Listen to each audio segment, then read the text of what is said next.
ایک بار جناب بہلول دانا علیہ رحمہ کسی جگہ بیٹھے تھے۔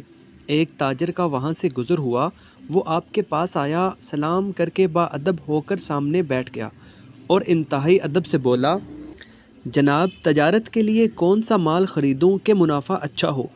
جناب بہلول دانا علیہ رحمہ نے فرمایا، کالا کپڑا لے لو۔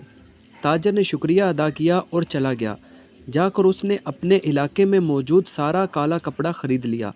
چند دن بعد شہر کا سب سے بڑا آدمی مر گیا۔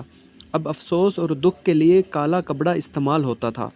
سارا شہر کالے کپڑے کی تلاش میں نکل کھڑا ہوا۔ اب کپڑا سارا اس تاجر کے پاس تھا۔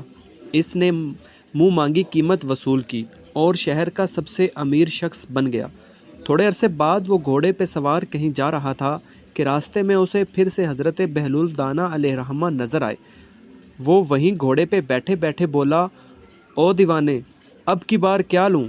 آپ نے فرمایا، تربوز لے لو۔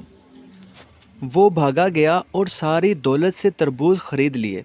ایک ہی ہفتے میں تربوز خراب ہو گئے اور وہ کوڑی کوڑی کا محتاج ہو گیا۔ اسی بری حالت میں گھومتے گھومتے اس کی ملاقات حضرت بہلول دانا علیہ رحمہ سے ہو گئی۔ اس نے آپ سے کہا، یا حضرت، یہ آپ نے میرے ساتھ کیا کیا؟ جناب بہلول دانا علیہ رحمہ نے فرمایا، میں نے نہیں، تیرے الفاظ اور لہجے نے سب کیا۔ جب تو نے ادب سے پوچھا تو مالا مال ہو گیا، اور جب بے ادب ہوا تو کنگال ہو گیا۔